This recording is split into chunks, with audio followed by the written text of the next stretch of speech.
morning, everyone. How are you? Good morning, ma'am. Ma'am, good Fine. morning. Ma'am, we are fine, ma'am. And what about you? What about you? I'm also fine, Viktor, and you are most welcome in this session. And in this session, we all are going to read about prejudice and stereotype. तो prejudice के बारे में हम लोग पिछली class में पढ़ चुके थे. मैंने आपको बताया भी था, जब हम किसी के लिए माइंडसेट कर लेते हैं पहले से कि वो ऐसा ही होता है, फिर हम बिना जाने, बिना सोचे, बिना देखे पहले से ही बता देते हैं कि अरे वहां पर रहने वाले हैं तो ऐसे ही होंगे. या फिर अगर हमें किसी ने बता दिया कि पहाड़ों में रहने वाले लोग बहुत सुंदर होते हैं, तो हमारी मेंटालिटी सेट हो गई. अब या फिर अगर किसी ने ये कह दिया कि शहरों में रहने वाले लोग बहुत आलसी होते हैं, तो वो हम सोचने लगेंगे कि जो भी शहरों में रहता है बहुत आलसी होता है. तो जब हम किसी के बारे में पहले से ही माइंडसेट कर लेते हैं, तो इसे क्या कहा जाता है? प्रेजुडिस. ये हम लोग पढ़ चुके हैं पिछली क्लास में. चलिए, प्रेजुडिस, यस, यहाँ से स्टार्ट करना है आज में. Yes. देखिए, तो प्रेजुडिस की मीनिंग क्या होती है अगर पूछा जाए, डेफिनेशन क्या है, what is the actual definition of prejudice? तो प्रेजुडिस मींस टू जज अदर पीपल नेगेटिवली और see them as inferior. Prejudice का मतलब कि हम किसी को नकारात्मक रूप से जज करने लगे, मतलब ये मानने लगे कि वो खराब है. तो जब भी हम किसी के बारे में ऐसी धारणा बना लेते हैं, ये क्या होता है? Prejudice. Then we think that only one particular way is the best or right way to do things. We often and end up not respecting others. और ऐसा होता कब है? जब हम किसी एक तरीके को बेस्ट मान लेते हैं, उसे ही सही मानते हैं, जिस तरीके से हम लोग काम कर रहे हैं वो सही है, तब क्या होता है फिर? तब हम उस जगह पर दूसरों की रिस्पेक्ट करना कम कर देते हैं. वो may prefer to do things differently. जो इन काम को दूसरे तरीकों से करते हैं, हम उनको रिस्पेक्ट नहीं देते. For example, if we think English is the best language, अगर मान लो, देखिए, जैसे भी हमारा माइंड सेट है कि इंग्लिश बेस्ट लैंग्वेज है, और एक्चुअल में होता भी ऐसा है. अभी मान लो कोई आपके पास आए और इंग्लिश में बिल्कुल कन्वर्सेशन करे, तो जस्ट आपको क्या क्लेरिफाई करेगा कि वो बहुत ज्यादा पढ़ाकू है, बहुत ज्यादा इंटेलिजेंट है. ऐसा ही सोचेंगे ना आप लोग? Yes, ma'am. Yes, ma'am. Yes, ma'am. Yes, ma'am. जबकि आप इंग्लिश का स्पीकिंग कोर्स करने के बाद भी कोई बेटर इंग्लिश बोलने लगता है, बिल्कुल फ्रीक्वेंटली इंग्लिश बोलता है, भले ही उसने पढ़ा ना हो, भले ही स्कूल ना गया हो, पढ़ाई ना की हो, फिर भी वो इंग्लिश बोल सकता है ना. Yes, ma'am. यानी कि Yes, ma'am. कि जो इंग्लिश बोलना जानते हैं वो इंटेलिजेंट है, ये गलत भी है. और अगर हमने इंग्लिश को बेस्ट मान लिया, यानी कि अगर कोई और लैंग्वेज में हमसे बात करेगा तो हम उसको उतनी ज्यादा रिस्पेक्ट नहीं देंगे. तो इस अब देखिए, इंग्लिश को बेस्ट मानने का मतलब और बाकी लैंग्वेज को नेगेटिवली देखना, नकारात्मक रूप से देखना. यानी कि भी हम जितनी इंपॉर्टेंस इंग्लिश को दे रहे हैं, उतनी इंपॉर्टेंस किसी और लैंग्वेज को नहीं दे पाएंगे. क्यों? क्योंकि हमारा माइंडसेट हो गया है इंग्लिश को लेके कि यही सबसे ज्यादा इंटेलिजेंसी वाली लैंग्वेज है, यही हमें सबसे ज्यादा इंटेलिजेंट कंसीडर करती है, और इंग्लिश जो बोलता है वो सबसे ज्यादा ग्रेट होता है. तो ये सारी चीजें माइंड में सेट हो गई, यानी कि अभी हम दूसरी लैंग्वेज को नेगेटिवली देखेंगे. As a result, we might not respect people who speak language other than English. यानी कि अभी हम उन लोगों की रिस्पेक्ट नहीं करेंगे जो इंग्लिश के बजाय किसी और लैंग्वेज को बोलते हैं. तो प्रेजुडिस का मतलब यही होता है कि हमने पहले से जो चीज मान ली है, जो सही है वही सही है. ओके, समझ आ गया सभी को? Yes, ma'am. और क्या बताएं? Yes, ma'am.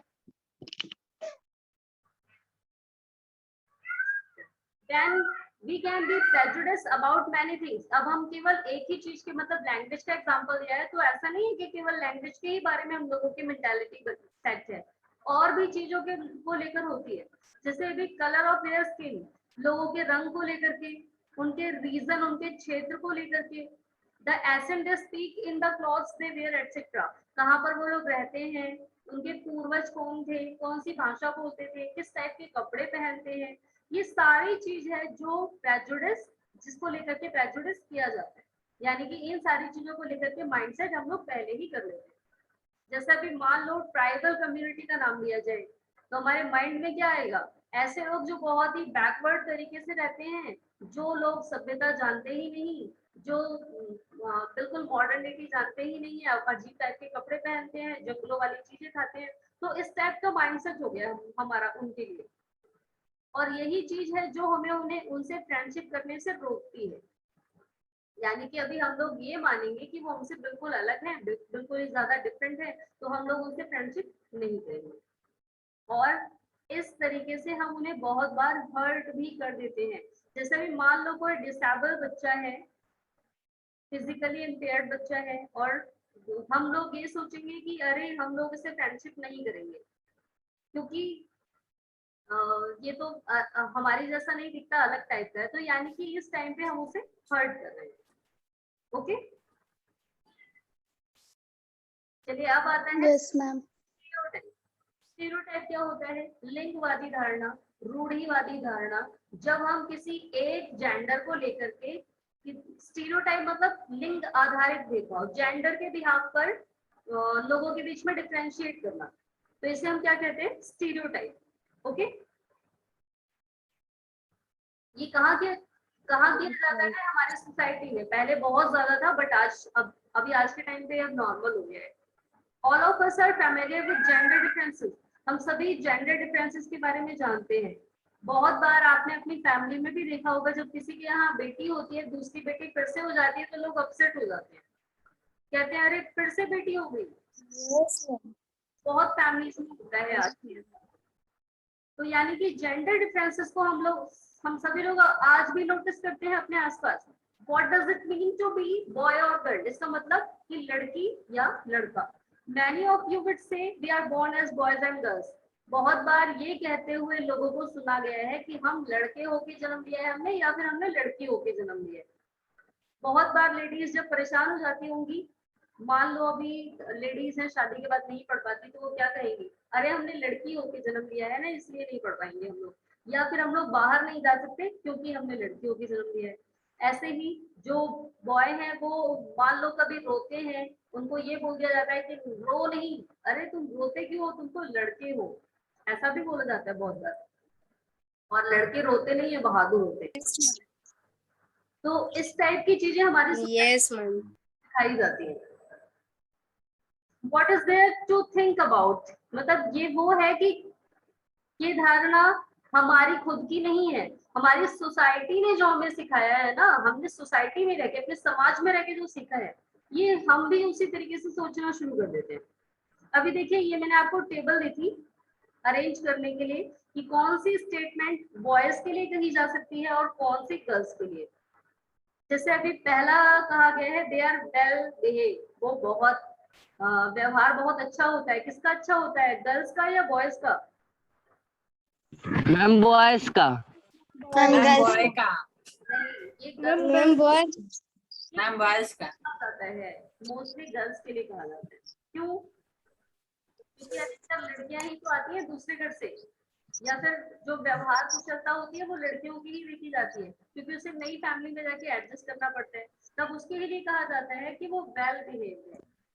अब अगर ये कहा जाए they are soft spoken and gentle, वो बहुत ही सॉफ्ट यानी कि बहुत ही नरम और समझदारी से बोलते हैं या बोलती है, इसके लिए कहा जाए मैम गर्ल। Mom, girls. ये क्लियर हो गया, गर्ल्स कहा जाएगा क्योंकि गर्ल्स की Ma'am, girl.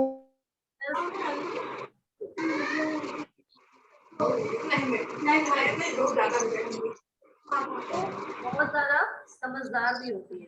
चलिए अभी आगे कहा गया है दे आर फिजिकली स्ट्रॉन्ग। अब फिजिकली स्ट्रॉन्ग कौन होता है? Ma'am boys.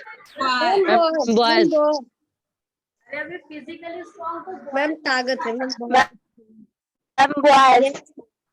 boys का ही है। फिजिकली स्ट्रॉन्ग किसको कहा जाता है? बॉयज को। वो शारीरिक रूप से स्वस्थ है। Ma'am, boys. यस। अभी अगर Yes, ma'am, boys. रेसलिंग में कौन देखा जाता है? मोस्टली बॉयज, क्योंकि उन्हें फिजिकली स्ट्रॉन्ग माना जाता है। Yes, ma'am. आगे है दे आर नॉटी, वो बहुत शरारती होते हैं। कौन शरारती होते हैं? Boy. Ma'am, ma'am Ma'am, boys. boys. Boys, ये भी बॉयज। Ma'am, boys. ये तो बॉयज के लिए कहा जाता है कि लड़के बहुत ज्यादा शरारती होते हैं। फिलहाल होता भी यही है, जब भी बॉयज की लड़ाई होती है ना तो थोड़ी सी होते ही आ जाती है मारा पिट्टी पे, बट गर्ल्स जो है वो चुप हो जाती है, दो चार बातें सुनाती, लेकिन बॉयज की लड़ाई बहुत ज्यादा चलती है। वो मुंह से कम कहते हैं, फाइटिंग से ज्यादा लड़ते हैं बॉयज। चलिए अब आगे है, they are good at dance and painting. Dance और पेंटिंग में ma'am ma'am Ma'am girls. Ma'am girls. बिल्कुल Ma'am girls हैं. गर्ल्स के लिए कहा जाता है कि उनको डांस भी अच्छा आता है और ड्राइंग में वो काफी अच्छी कर लेती हैं गर्ल्स। दे डोंट ट्राई, अब रोते कौन नहीं है? Ma'am boy. Ma'am boys. Ma'am boys. इस बॉयज को कहा जाता है कि Ma'am boys. बॉयज को क्या कहते हैं कि वो रोते नहीं है। They are rowdy. अब राउडी प्राउडी किसे कहा जाता है? Ma'am boy boys. अब Ma'am boys. इस राउडी और मूवी भी आई थी अक्षय कुमार के लिए, यस मैम। तो फिर राउडी किसे कहा जाता है? बॉयज को। Boy boy they are good at sports. Sports में कौन अच्छा होता है? Ma'am boy ma'am boy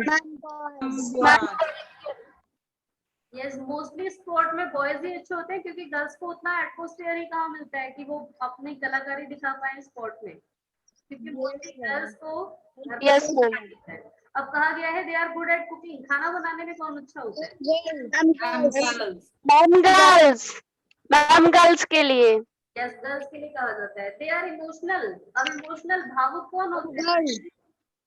ma'am girls. Girl Ma'am girls. Ma'am girls. Yes. तो देखिए ये जो मेंटेलिटी है ना, अभी हमने गर्ल्स बॉय जो भी माना इन बातों के लिए, वो ऐसा है इसलिए क्योंकि हमारी सोसाइटी में हमने यही सीखा है। हमारी सोसाइटी जिस टाइप से गर्ल्स एंड बॉयज के लिए धारणा बनाती है, वो ही हमारे माइंड में भी सेट हो गया है। अब देखिए यहाँ पर एक स्टेटमेंट है, yes ma'am we take the statement they don't cry। अगर हम ये स्टेटमेंट लेंगे कि रोते नहीं है, you will see this is the quality that is generally associated with boys and men। तो ये क्वालिटी किसके साथ जुड़ी हुई है? बॉयज एंड मैन के साथ, क्योंकि गर्ल्स को नहीं कहा जाता कि लड़कियां रोती नहीं है, बॉयज को कहा जाता है कि लड़के रोते नहीं है। जैसे ही कोई बच्चा रोता है ना, तो उनकी फैमिली मेंबर्स, फादर मदर या दादा दादी जो भी होंगे, वो कहेंगे अरे तुम रो रहे हो, लड़के रोते हैं कहीं, वो तो बहादुर होते हैं। तो ऐसा किसको सिखाया जाता है? बॉयज को। एज बेबीज और Yes, children when boys fall and hurt themselves. अगर बाय चांस देखिए, मान लो कभी बड़ा लड़का है, वो गिर गया, उसे चोट लग गई, तो उसे दर्द भी तो होगा, लेकिन वो बेचारा रो नहीं सकता। क्यों? क्योंकि सोसाइटी के लोग उसका मजाक उड़ाने लगेंगे कि अरे तुम तो रो रहे हो, बॉय हो क्यों रो रहे हो। Yes.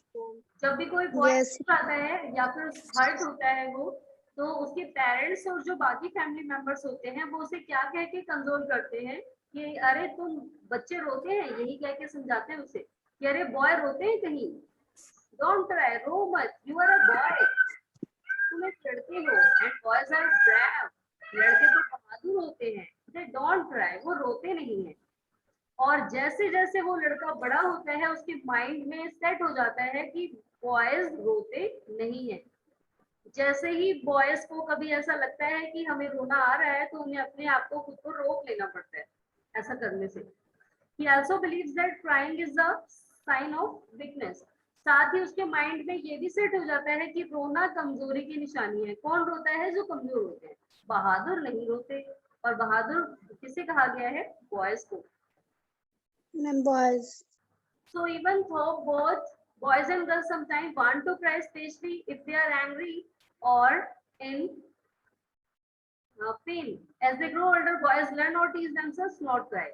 तो देखिए जैसे जैसे बड़े होते हैं बच्चे, जो बॉय हैं, अगर मान लो उन्हें कभी चोट लग गई या फिर कभी वो गुस्सा हुए, तो इस सिचुएशन में वो खुद को क्या समझा लेते हैं बड़े होते होते कि हमें रोना नहीं है क्योंकि हम बॉय हैं। If a grown boy carries, then he tells that other will either tease him or laugh at him। और अगर मान लो कोई बड़ा बच्चा रोता है, बॉय, तो सभी लोग उसका मजाक उड़ाने लगते हैं, अरे तुम तो रो रहे हो, हंसने लगते हैं उसके ऊपर, अरे ये तो लड़का होके रो रहा है। ऐसा ही करते हैं ना। यस मैम तो दूसरों की हंसी से बचने के लिए सोसाइटी में खुद को मतलब दूसरों से चिढ़ाए ना, तो ऐसा ऐसा सब सोच करके वो अपने आप को रोने से रोक लेते हैं। तो this is the way boys are and this how girls are. तो यही वो तरीका है जिससे हम धारणा बना चुके हैं लड़कियां कैसी होती हैं, लड़के कैसे होते हैं। These are statements we hear constantly and accept without even thinking. अब ये वो स्टेटमेंट है, वो धारणाएं हैं जिन्हें हम बिना सोचे समझे, बिना उनके बारे में सोचे स्वीकार कर लेते हैं। जैसे अब कहा गया है कि लड़कियां जैसे भी कहा गया था दे आर नॉटी, तो हमारे माइंड में क्या आया, लड़कों के लिए कहा गया है। क्या लड़कियां शरारतें नहीं करती, करती है ना? अभी Yes, ma'am. अभी जैसे कहा गया गुड इन कुकिंग, तो खाना बनाने में कौन अच्छा होता है, हमारे माइंड में आया गर्ल्स। तो क्या जो मोस्टली देखा होगा जो शेफ होते हैं वो जेंट्स ही तो होते हैं, क्या वो बढ़िया खाना नहीं बनाते? बनाते हैं। मोस्टली होटल्स में बॉयज इस शेफ का काम करते हैं, कुकिंग का, औरतें नहीं होती वहाँ। तो वो तो घर की लेडीज से बहुत बढ़िया खाना बनाते हैं। यानी अगर ये कहा गया कुकिंग में अच्छे हैं, तो ये तो शेफ जो है वो तो सारे बॉयज ही हैं।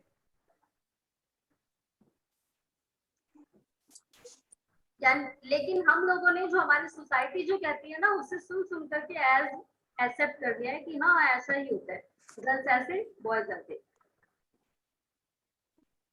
तो देखिए अब आगे, even thinking we start believing that each one of us must behave accordingly.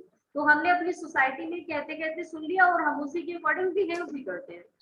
We fit all boys and girls into an image that society create around us.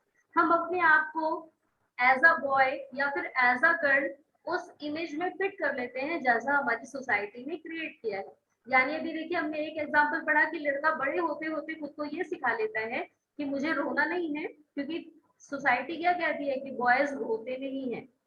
तो यानी कि हम बिना सोचे समझे जो इमेज सोसाइटी ने क्रिएट की है उसी के अकॉर्डिंग खुद को ढाल लेते हैं। अब देखिए आगे क्या दिया है, you can take other statement such as they are soft and gentle. अब देखिए कहा गया है कि बहुत ही सॉफ्ट होते हैं, नरम और समझदार होती हैं। दे आर वेल बिहेव, बहुत अच्छा बर्ताव होता है। तो जैसे ही ये सेंटेंस कहा जाएगा, यानी कि किस पे अप्लाई होता है, ये गर्ल्स पे। Ma'am girls. जरूरी नहीं है कि सारी लड़कियों के पास एक क्वालिटी हो, बहुत सारी लड़कियां शरारतें भी तो करती हैं। Yes, ma'am. देखिए अब यहाँ पर हमसे पूछा भी गया कि why do you think about girls who are not soft and gentle and those who are naughty. तो अगर अभी हमने इसे एक्सेप्ट कर लिया कि लड़कियां बहुत ही नरम होती हैं, समझदार होती हैं, बहुत अच्छा व्यवहार होता है, तो जो लड़कियां शरारतें करती हैं या फिर जिनका सॉफ्ट बिहेवियर नहीं है, क्या वो लड़कियां नहीं है? हैं वो भी, है। लेकिन हमारे माइंड में क्या सेट है, जो हमारी सोसाइटी ने हमें बताया है।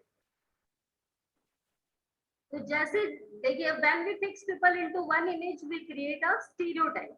तो जब हम लोगों को एक इमेज में फिट करने लगते हैं, यानी कि हम रूढ़िवादी हो गए हैं, हम स्टीरियोटाइप कर रहे हैं। When people say that those who belong to a particular country, religion, sex, race or economic background are stingy, lazy, criminal or dumb, they are using stereotype. इतना ही नहीं, केवल लिंग को लेके ही नहीं, केवल जेंडर के बिहाफ पे ही नहीं, अगर हम किसी पर्टिकुलर कंट्री, किसी रिलीजन, किसी सेक्स, किसी रेस, मतलब आर्थिक बैकग्राउंड कैसा है उसका, इकोनॉमिकल स्टेटस कैसा है, अगर हम ये कहें कि वो बहुत ही खराब है, बहुत सुस्त है, क्रिमिनल है या फिर डम्ब है, तो यानी कि हम यहाँ पर भी क्या कर रहे हैं, स्टीरियोटाइप। तो केवल जेंडर को लेके नहीं, अगर हम ये माने कि दूसरी कंट्री के बारे में अगर हमारे माइंड में ये है कि वहाँ के लोग ब्लैक होते हैं, वहाँ के लोग बहुत, उनका बिहेवियर बहुत खराब होता है, अधिकतर वहाँ के लोग अपराधी होते हैं, तो जब भी हम किसी के बारे में ऐसा माइंडसेट कर लेते हैं, यानी कि हम स्टीरियोटाइप कर रहे हैं, हम लोग रूढ़िवादी हो गए हैं। रूढ़िवादी का मतलब जो रूढ़ियां चली आ रही हैं, परंपराएं, जैसा सोसाइटी ने हमें सिखाया, हम भी वैसा ही सोच रहे हैं। Okay, Yes, ma'am. तो स्टीरियोटाइप क्या है? जब हम भेदभाव करते हैं तो ये क्या होता है, स्टीरियोटाइप। Stereotype. क्या है हमारा stereotype. Yes, ma'am. They are stingy and generous people everywhere, in every country, in every religion, and every group, whether rich or poor, male or female. And just because some people are like, that is not fair to think that everything will be the same. और mentality का फर्क है, जैसे मान लीजिए यदि आपके घर कोई आया, वो बाहर के किसी कंट्री से आया है, हम उसे पहली बार देख रहे हैं, तो वो जैसा भी है हम उसके बारे में मेंटेलिटी बना लेंगे कि ऐसे ही होते होंगे। अभी देखिए उसका जो रिलीजन है वो रिच है या पुअर है, मेल है या फीमेल है, तो हम क्या करते हैं, हमको ऐसा लगेगा कि वहां पर रहने वाले सभी लोग ऐसे ही होंगे।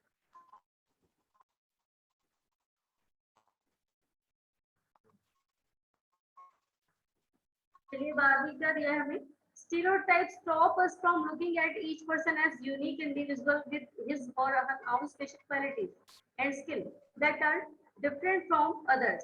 तो अगर हम स्टीरियोटाइप मान लेते हैं, रूढ़िवादी हो गए हैं, तो यानी कि अब हम इंडिविजुअल के यूनिक उसकी जो यूनिकनेस है उसे नहीं देखेंगे। यानी कि मतलब एक व्यक्ति उसमें कुछ क्वालिटी भी हो सकती है, कुछ स्पेशल क्वालिटी, कुछ स्किल भी हो सकती है, लेकिन हम लोग रूढ़िवादी हो गए हैं, हम मानेंगे ही नहीं, क्योंकि हम तो वो मानेंगे जो हमारी सोसाइटी ने हमें सिखाया है। तो हमारे माइंड में बिल्कुल भी ऐसा नहीं आएगा कि नहीं वो डिफरेंट भी हो सकता है। They fit large number of people into only one pattern or type। हम बहुत बड़े लार्ज पीपल को, बहुत बड़े समुदाय को केवल और केवल एक ही पैटर्न में देखना शुरू कर देते हैं। Stereotype affect all of us as they prevent us from doing certain things। तो जो स्टीरियोटाइप है ये हमें बहुत कुछ करने से रोकती है जो सही हो सकता है, लेकिन हम फिर भी उसे गलत मान लेते हैं। और इसका देखिए एक एग्जांपल देती हूँ मैं आपको। यस, ट्राइबल कम्युनिटी का एग्जांपल लिया था, वहीं से लेते हैं। जिससे फिर ट्राइबल कम्युनिटी का कोई मेंबर है, हम गए नहीं हम वहां पर, लेकिन हमने कहते हुए सुना है कि वहां के लोग पुराने टाइम से रहते हैं, जंगल से मिली हुई चीजें खाते हैं, किसी को आने नहीं देते, भाले मारने लगते हैं, अजीब टाइप के रहते हैं, ब्लैक कलर के होते हैं। तो क्या वहां का कोई पर्सन एजुकेटेड नहीं हो सकता? क्या वहां का कोई पर्सन दिखने में सुंदर नहीं हो सकता? हो सकता हो सकता है। बिल्कुल हो सकता है। और अभी तो काफी सारे ट्राइबल कम्युनिटी से ही बहुत सारे लोग ऐसे निकले हैं जो गेम्स में भी आए हैं। तो क्या अब वो लोग इंटेलिजेंट हैं, लेकिन हमारा जो माइंडसेट है ना उन लोगों के लिए कि नहीं वो ऐसे ही होते हैं, वो हमें उनकी अच्छाई को देखने से रोक देता है। यानी हम उनकी अच्छाई को देखते ही नहीं है, क्योंकि हमारा माइंड सेट हो गया है। अगर मान लो उसने कह दिया ना कि हम यहाँ से आए हैं, झारखंड से आए हैं, तो हमारे माइंड में आ जाएगा नहीं ये तो आदिवासी लोग हैं, ये इनमें कोई क्वालिटी हो ही नहीं सकती। ऐसा इसलिए क्योंकि हमारा जो माइंड है वो सेट है पहले से। चलिए भी नेक्स्ट टॉपिक पढ़ना है, इनइक्वालिटी एंड डिस्क्रिमिनेशन, असमानता और भेदभाव। तो ये कहाँ पर होता है? हमारी सोसाइटी में ही होता है। अनटचेबिलिटी हम लोग पढ़ चुके हैं। तो discrimination happens when people act on their prejudice और स्टेरियोटाइप। भेदभाव कहाँ होता है? जहां पर लोग या तो प्रेजुडिस में हैं, पूर्वाग्रह बना लिया है, जहां पर लोग स्टीरियोटाइप करते हैं, रूढ़िवादी हो गए हैं। तो यही दो कारण है जो हमें भेदभाव करने के लिए मजबूर कर देते हैं। If you do something to put other people down, अगर हम इनमें से किसी भी एक को अपनाते हैं, यानी कि हम दूसरे लोगों को नीचा देख रहे हैं। If you stop them from taking part in certain activities and taking up jobs, or stop them from living us in certain neighborhood, prevent them from taking water from the same well or hand pump, or not allow them to drink tea in the same cup or glasses as others, you are discriminating against them। तो देखिए जब हम किसी को किसी activity में part लेने से रोके, कहीं पर जॉब ना दे, ये कह दें कि नहीं तुम्हें जॉब नहीं दी जाएगी, ये जॉब तो केवल और केवल किन लोगों के लिए, यहाँ के लोगों के लिए, या फिर किसी को पड़ोस में आने से रोक दे। अभी बहुत बार ऐसा भी देखा जाता है कि कोई रेंट पे कमरा नहीं देता इसलिए कि वो लोग नॉन वेजिटेरियन होते हैं या फिर किसी और रिलीजन को फॉलो करने वाले होते हैं। या फिर हम ये कहा जाए कि यहाँ से पानी मत पियो, तुम पानी पियोगे तो अशुद्ध हो जाएगा, जैसा पहले के टाइम पे लोगों को यस अनटचेबल लोगों के लिए, जो लोअर कास्ट पीपल थे, उन लोगों के लिए माना जाता था कि वो लोग ना तो मंदिरों में जाएंगे। ये हमारे ऋग्वेद में मिलता है हमें, अभी फिलहाल आप पढ़ेंगे हिस्ट्री के चैप्टर नंबर 3 में, तो वहां पर हमें वेदों के बारे में बताया है और हमें ये भी बताया है कि हमारे वैदिक काल में जो हमारा समाज था, जो हमारी सोसाइटी थी ना, वो कैसे डिवाइड थी अकॉर्डिंग टू बर्थ, यानी कि जिसने ब्राह्मण वर्ग में जन्म लिया है उसको सबसे ज्यादा इंपॉर्टेंस दी जाती थी। फिर जो दूसरे होते थे क्षत्रिय कास्ट, वो राजा बनते थे।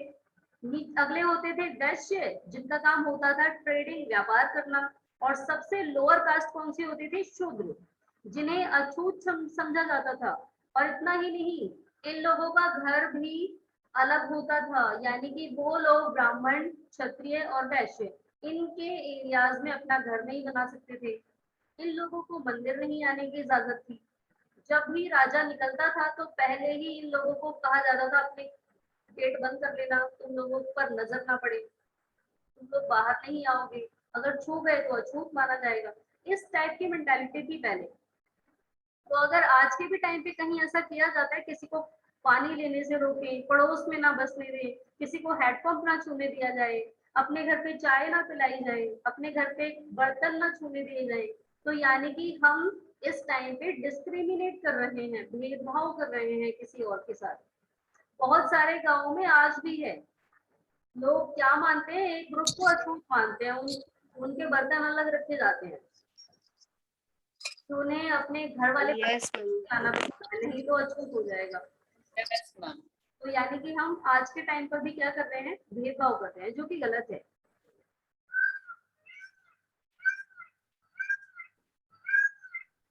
चलिए अब आगे के लिए, डिस्क्रिमिनेशन क्यों होता है? कई कारणों से होता है। पहला देखिए, you probably recall from the previous chapter that Sameer 1 and Sameer 2 were different from each other.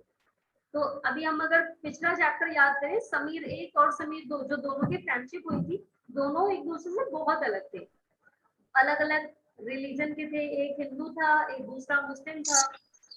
और इसके अलावा उनमें से एक एजुकेटेड था, दूसरा नॉन एजुकेटेड था, एक पुअर था, एक रिच था। तो बहुत सारे डिफरेंसेस थे।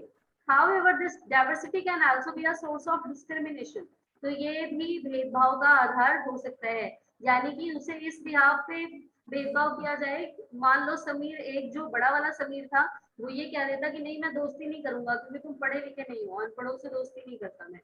तो इस जगह पर क्या होता, वो डिस्क्रिमिनेशन होता। इसके अलावा group of people who may speak a different certain language, follow a particular religion, living in a specific region, etc., may discriminated against as their custom or practice may be seen as inferior. तो अगर कहीं भी ये कहकर भेदभाव किया जाए कि तुम दूसरी भाषा बोलते हो, दूसरे धर्म के हो, अलग एरिया से आए हो, मैं तुम्हारे साथ बात नहीं करता या करती, तुम अलग एरिया से आए हो, या फिर तुम्हारी लैंग्वेज नहीं है, तुम मेरी वाली लैंग्वेज नहीं बोलते, तुम मेरे वाले धर्म के नहीं हो, केवल इस बिहाफ पे अगर हम किसी के साथ भेदभाव करते हैं तो ये गलत है। गलत है ना? अगर मान लो किसी बच्चे के साथ स्कूल में आप लोग पढ़ रहे हो, किसी बच्चे को ये बोला जाए कि तुम बाकी बच्चों के साथ नहीं बैठ सकते क्योंकि ये बच्चे अछूत हो जाएंगे, तुम्हें पीछे जाके बैठना है कमरे में, तो क्या उस टाइम पे उस बच्चे को बुरा नहीं लगेगा? मैम बुरा लगेगा। तो यानी हमें फीलिंग्स का ध्यान रखना है, ये नहीं देखना है कि कौन कौन से कास्ट का है, कौन से धर्म का है, अमीर है या गरीब है, ये सारी चीजें नहीं देखनी। Okay, yes ma'am. चलिए अभी नेक्स्ट क्लास में पढ़ेंगे और कौन कौन सी समस्याएं हैं हमारे सोसाइटी में, और कौन से लोग हैं जिनके साथ भेदभाव किया जाता है, किस बिहाव पे किया जाता है। ओके, यस फिलहाल इस चैप्टर में आपको एग्जाम्पल दिए हैं, हम अगले क्लास में पढ़ेंगे इन एग्जाम्पल्स को, कौन कौन सा भेदभाव किया जाता था और हमारे कॉन्स्टिट्यूशन में, हमारे संविधान में क्यों ये सारी चीजें नोट डाउन करनी पड़ी क्यों इन लोगों को रिजर्वेशन देना पड़ा? अभी आपने सुना है कि जो शेड्यूल्ड कास्ट है ना उन्हें रिजर्वेशन दिया जाता है, आरक्षण दिया जाता है ना रिजर्वेशन से। तो क्यों दिया? Yes ma'am. उन्होंने ऐसा क्या खेला है, क्यों देने की जरूरत पड़ी? तो हम ये पढ़ना है हमें, अभी फिलहाल अगली क्लास में पढ़ेंगे क्या क्या प्रॉब्लम्स फेस की है उन लोगों ने। ओके चलिए, तो अभी आज के लिए इतना ही। मैं आपको ग्रुप में क्वेश्चन सेंड करूंगी अभी, और उसका आंसर सभी को तुरंत ही सेंड करना है। ऐसा नहीं कि आप नेक्स्ट Yes, क्लास को तब होमवर्क भेजो, क्योंकि जो नेक्स्ट डे के लिए छोड़ देगा वो क्लास नहीं अटेंड करेगा फिर। Okay yes ma'am. चलिए, ओके स्टूडेंट, आज के लिए इतना ही। Good bye everyone. Good bye ma'am. Ma'am good bye.